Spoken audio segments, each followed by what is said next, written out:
On my retirement day, after 35 years of service, my boss handed me a $25 Starbucks gift card in front of everyone. That same afternoon, he gave his nephew, who'd been with the company for 3 weeks, a $12,000 signing bonus. I smiled, thanked him, and went home. What he didn't know was that the next morning, I received a call that would change everything. A tech company wanted to buy my patent for $1.8 million. But when my boss found out, he claimed the company owned it. That's when I decided to show him exactly what 35 years of quiet observation had taught me. My name is Robert Chen. I'm 63 years old, and until last Friday, I was a senior mechanical engineer at Hartman Industrial Solutions in Columbus, Ohio. I say was because everything changed at exactly 2:30 p.m. on October 20th, during what was supposed to be my retirement celebration.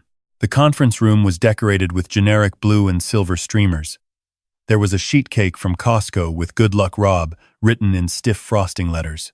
My coworkers stood around holding paper plates, making small talk, checking their phones. It was the kind of party people attend out of obligation, not affection. I'd worked at Hartman since 1988, straight out of Ohio State with my engineering degree, full of ideas and energy, believing that hard work and loyalty meant something.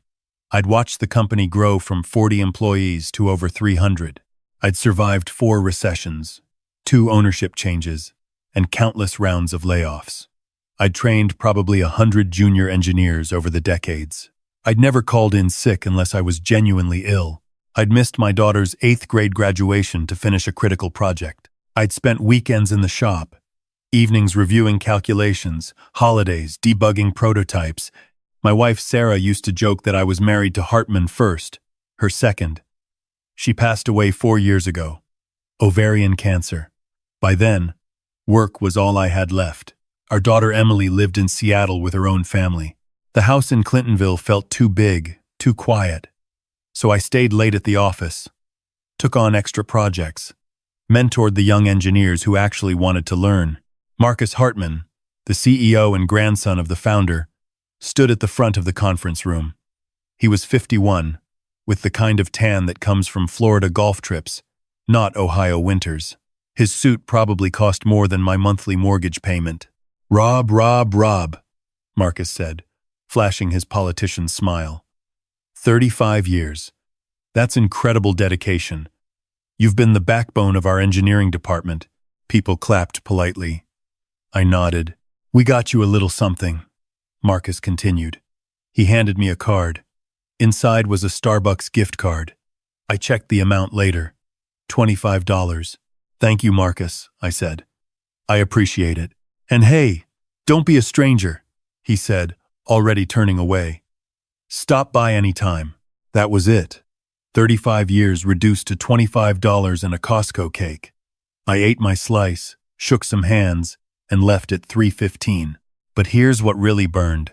At 3:30, right after my pathetic send-off, Marcus held another gathering. This one was in his private office, with champagne instead of sheet cake. I know because I'd left my reading glasses in the engineering library next door. When I went back to get them, I heard the commotion. Through the glass wall, I saw Marcus presenting an oversized check to Tyler Hartman, his 26-year-old nephew. Tyler had joined the company 3 weeks earlier as a project consultant, which apparently meant playing golf with clients and posting motivational quotes on LinkedIn. The check was for $12,000, a signing bonus. I stood there, holding my worn leather briefcase, my $25 gift card in my pocket, and watched them pop champagne. Tyler was laughing, taking selfies with the check. Marcus was clapping him on the back. Nobody saw me standing there. Nobody ever really saw me. I drove home in my 2009 Honda Accord. The check engine light had been on for 6 months. I kept meaning to fix it, but retirement seemed like a better time to deal with it. Now retirement was here, and I felt nothing. No relief, no excitement, just emptiness. My pension would give me $42,000 a year. Social Security would add another $24,000. $66,000 total. I'd paid off the house years ago, but there were property taxes, insurance, utilities, food, medical costs. I'd be comfortable enough, Not traveling, the world comfortable, but I wouldn't starve. That night, I sat in my workshop in the basement. This was my real home. Workbenches lined with tools I'd collected over decades, cabinets full of parts and materials, a drafting table with graph paper and mechanical pencils. This was where I'd invented the thing that would change everything, though I didn't know it yet. Back in 2016, I'd developed a new type of valve assembly for hydraulic systems. More efficient, cheaper to manufacture, longer lasting. I'd worked on it at home, in this basement, on my own time. Weekends, evenings, the year after Sarah died, when sleep was impossible anyway. I'd filed the patent under my own name, paid the fees myself. The company had nothing to do with it. I'd shown it to Marcus once, thinking maybe Hartman could manufacture it. He'd glanced at it for maybe 30 seconds. Interesting, Rob. But we're focused on our core products right now. Not the right time for new ventures. So I'd filed it away. The patent gathered dust in a drawer. I'd nearly forgotten about it, until Saturday morning, when my phone rang at 8:15 a.m. "Is this Robert Chen?" A woman's voice, professional, energetic, speaking. "Mr. Chen, my name is Jennifer Walsh. I'm the Director of Acquisition at Apex Hydraulic Systems in Pittsburgh. We've been researching valve technology, and we came across your patent number, US 9347625B2. We're very interested in acquiring the rights." I sat up straighter in my kitchen chair. "I'm sorry, what?" "Your valve assembly design. It's exactly what we need for our next generation systems. We'd like to make you an offer." "What kind of offer?"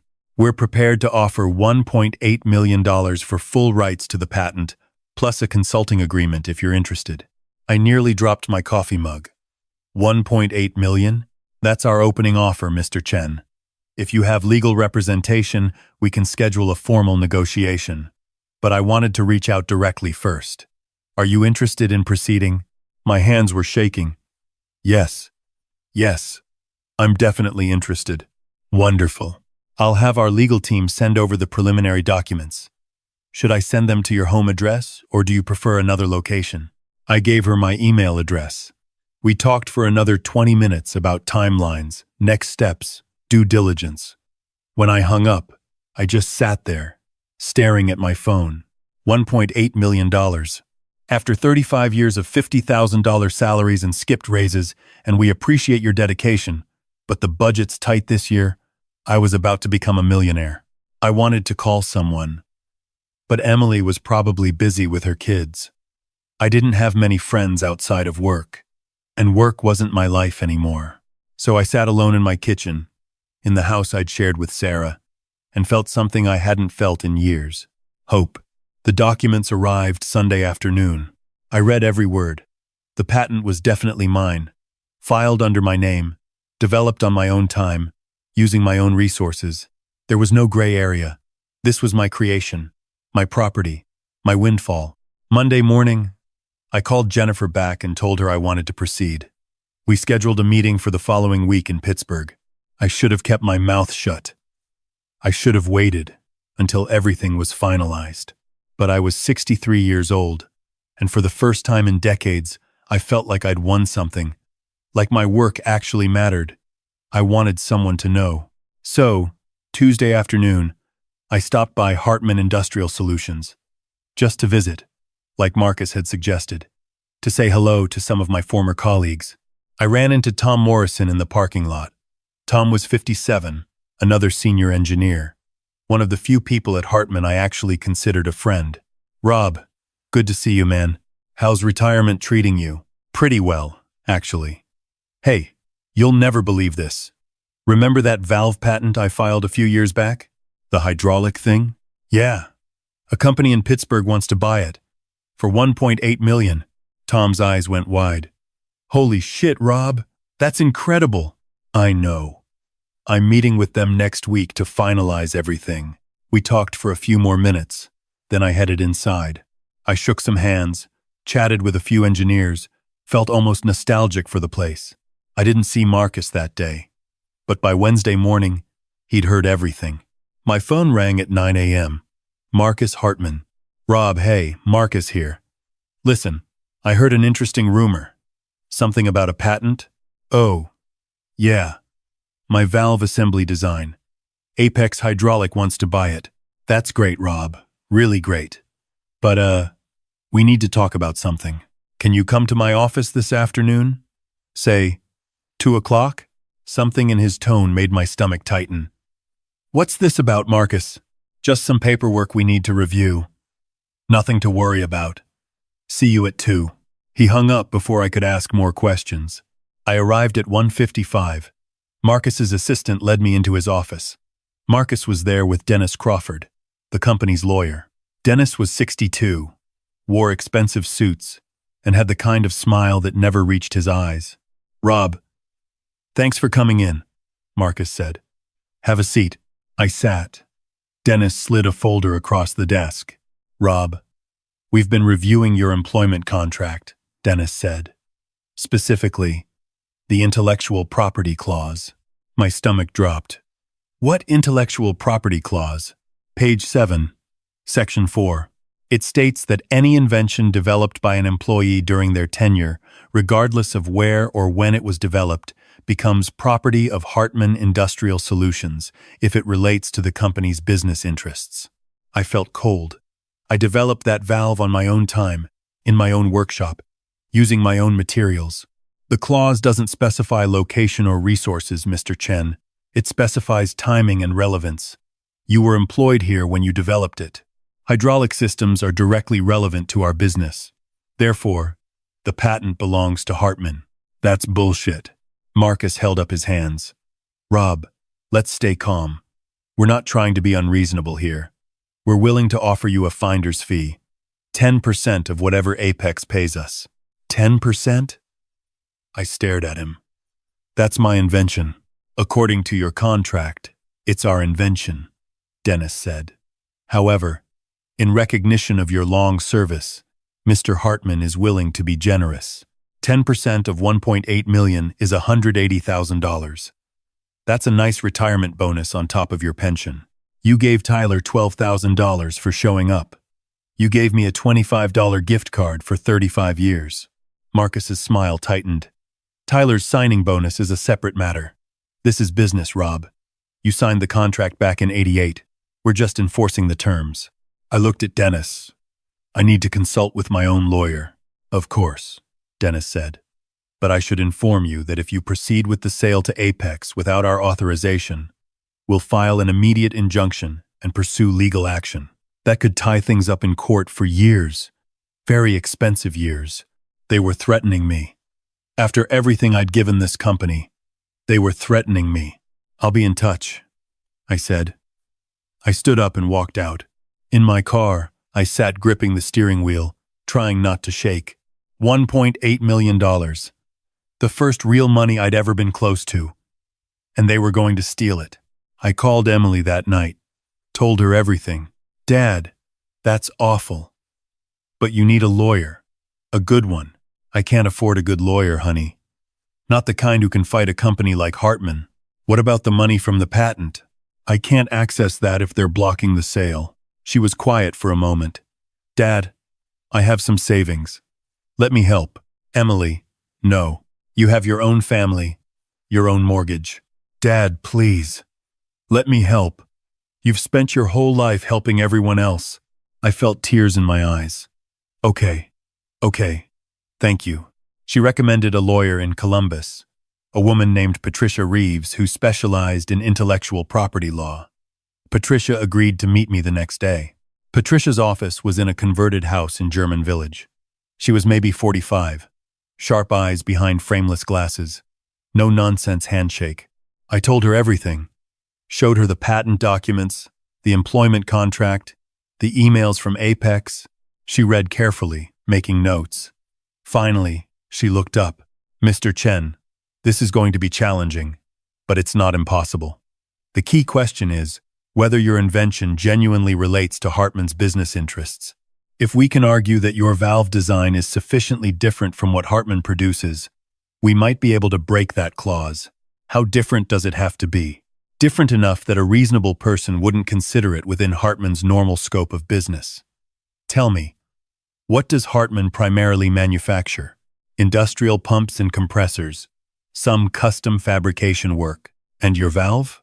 It's for hydraulic systems. Completely different application, different market, different customer base. Patricia nodded. That might work.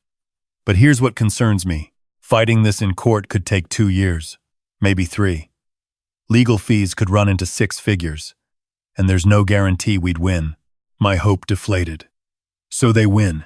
They steal my patent and I get nothing. I didn't say that. Patricia leaned forward. Mr. Chen, before we decide on legal strategy, I need to ask you something. In your 35 years at Hartman, did you ever see anything questionable? Anything that might suggest a pattern of behavior? I thought about it. What kind of questionable? Intellectual property theft, employee exploitation, fraudulent business practices. Anything that might indicate this isn't the first time they've done something like this. And then, I remembered. Jimmy Brandt, retired in 2012 after 30 years as a design engineer. 6 months after his retirement, Hartman launched a new compressor design that Jimmy had been working on for years. Jimmy tried to fight it, claimed it was his design, but he didn't have the money for lawyers. Last I heard, he was living in a trailer park in Kentucky. Karen Sue left the company in 2015 after they refused to credit her for a pump efficiency improvement that saved them millions in manufacturing costs. She'd filed some kind of complaint, but it went nowhere. David Ochoa, forced out in 2018 after he questioned some billing practices on a government contract. He'd tried to raise concerns internally, but was labeled a troublemaker and eventually pushed into early retirement. I told Patricia all of this. Her eyes lit up. Mr. Chen, would any of these people be willing to talk to me? I don't know. Maybe.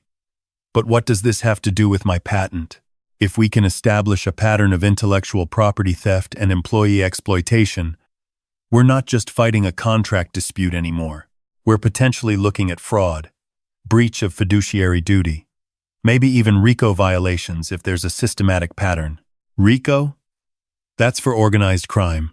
It's also for systematic business fraud. But I'm getting ahead of myself. First, I need to talk to these former employees. Can you get me contact information? I still had my work email access for another week.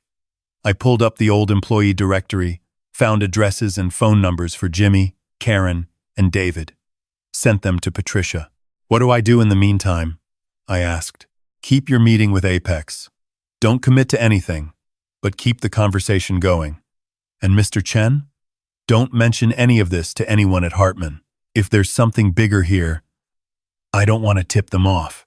Over the next week, Patricia worked fast. She contacted Jimmy, Karen, and David. All 3 agreed to talk. Their stories were remarkably similar. Good employees, loyal to the company, who'd created something valuable, and in each case, Hartman had found a way to claim ownership and profit from their work while giving them nothing. Jimmy's compressor design was now generating over $2 million a year in revenue. Karen's efficiency improvement had saved Hartman an estimated $15 million in manufacturing costs over the past decade. David's concerns about the government contract turned out to be accurate. Hartman had been overbilling for years, but the company had buried his complaint. Patricia also discovered something else. In the past 20 years, Hartman had filed 47 patents. Of those, 31 listed Marcus Hartman as the primary inventor. But when she cross-referenced those patents with employment records and interviewed former employees, she found that Marcus hadn't actually invented any of them. He'd simply put his name on other people's work. Mr. Chen, Patricia said during our meeting the following Monday, I think we have something much bigger than a contract dispute. I think we have systematic fraud spanning 2 decades. The question is, what do you want to do about it? I thought about 35 years. About every skipped raise, every time I stayed late, every weekend I spent in the shop. I thought about Sarah, who died while I was still loyal to a company that saw me as disposable. I thought about the $25 gift card and the $12,000 signing bonus. I want justice, I said.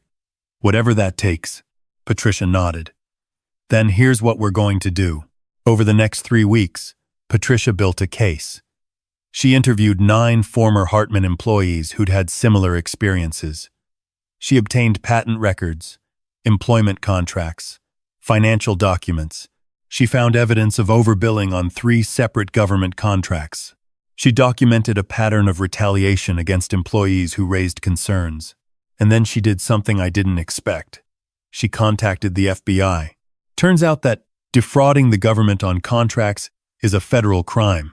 So is systematic patent fraud. The FBI was very interested in Hartman Industrial Solutions. Meanwhile, I kept up appearances. I met with Apex in Pittsburgh, told them there were some legal complexities that needed to be resolved, but asked them to keep their offer open. They agreed, sensing there was a story here they didn't want to be part of. Marcus called me twice. Both times, he tried to sound friendly, asking if I'd reconsidered their generous offer of 10%. Still thinking about it, I told him. Don't think too long, Rob. These opportunities don't wait forever. On November 15th, the FBI executed search warrants at Hartman Industrial Solutions. They seized computers, financial records, patent files, everything. Marcus was brought in for questioning. So was Dennis Crawford. The news hit the Columbus Dispatch the next day. Local company, under federal investigation for fraud. My phone rang. Marcus. Rob. What the fuck did you do? I talked to a lawyer, Marcus. Like you suggested. This is my family's company. My grandfather built this. Your grandfather also had the decency to treat his employees like human beings. You treated us like resources to be exploited. I gave you a job for 35 years. You gave me a paycheck in exchange for my work. That's called employment, not charity. And when I finally created something valuable, you tried to steal it. He was breathing hard. We can still work this out. We can negotiate. No, Marcus. We can't. I hung up. Over the next 3 months, the investigation expanded. The FBI found evidence of over $40 million in fraudulent billing on government contracts. They documented 31 cases of patent theft. They uncovered a shell company Marcus had created to funnel money offshore. In February, Marcus Hartman and Dennis Crawford were indicted on 18 federal counts, including fraud, conspiracy, and theft of intellectual property. The company went into bankruptcy. The assets were frozen. 300 employees lost their jobs. I felt terrible about that. Those were my former colleagues, people who'd had nothing to do with Marcus's crimes. But Patricia reminded me that the company was built on fraud. It was going to collapse eventually. At least now there was a chance for some justice. In March, Apex renewed their offer for my patent, $1.8 million, just like before. This time, there was no one to stop me. I signed the papers. The money hit my account on March 23rd. After taxes and Patricia's fees, I cleared $1.2 million. I donated $200,000 to a scholarship fund for engineering students at Ohio State, established in Sarah's name. I gave Emily $100,000 to help with her kids' college funds. I kept the rest. But the money wasn't the best part. The best part was what happened to my former colleagues. Because when Hartman went bankrupt, the case drew attention to how common intellectual property theft is in corporate America. Jimmy, Karen, David, and 6 other former employees filed a class action lawsuit against the Hartman estate. They won. Jimmy got $800,000 in damages for his compressor design. Karen got $1.3 million for her efficiency improvement. David got his job back at a better company and a settlement for wrongful termination. And Marcus? Marcus lost everything. The company, the money, the country club membership. His wife divorced him. His house went into foreclosure. He's currently awaiting trial, facing up to 20 years in federal prison. The missed calls started in April.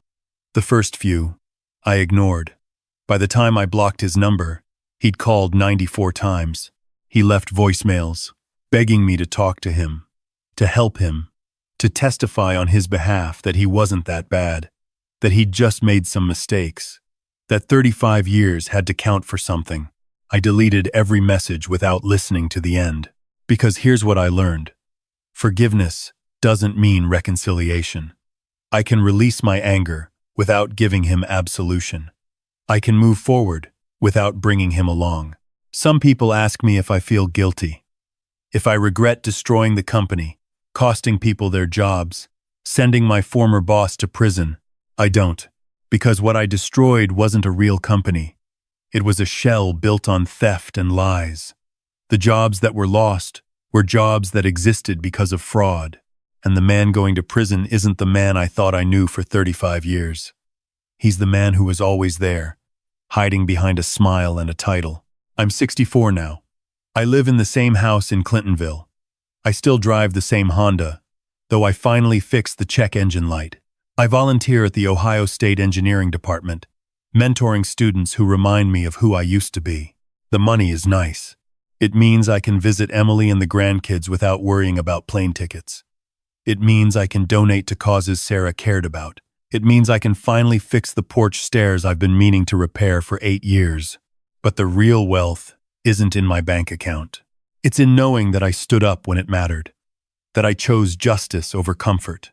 That 35 years of quiet observation taught me to document everything, to see patterns, to know the difference between loyalty and servitude. My old friend Tom called me last month. He'd found a job at another manufacturing company, making 20% more than Hartman paid him. "You know what's funny, Rob?" he said. "I was terrified when Hartman collapsed, thought my career was over. But this new place actually values experience. They listen to ideas. They share credit. I should have left years ago. We all should have," I said. After we hung up, I sat in my workshop, looking at the tools and materials that created the valve assembly that changed my life. Sarah's photo sits on the shelf above my main workbench. She's smiling, holding a coffee mug I made her in our first apartment. I think she'd be proud of what I did. Not the money, but the stand I took, the dignity I claimed, the quiet revenge that turned into something bigger than I ever imagined. Because sometimes the best revenge isn't getting even. It's making sure no one else gets hurt the same way. Sometimes it's standing in the ruins of what looked like success and pointing out that it was always just an expensive lie. And sometimes, after 35 years of being invisible, the greatest satisfaction is being the one who finally turned on the lights.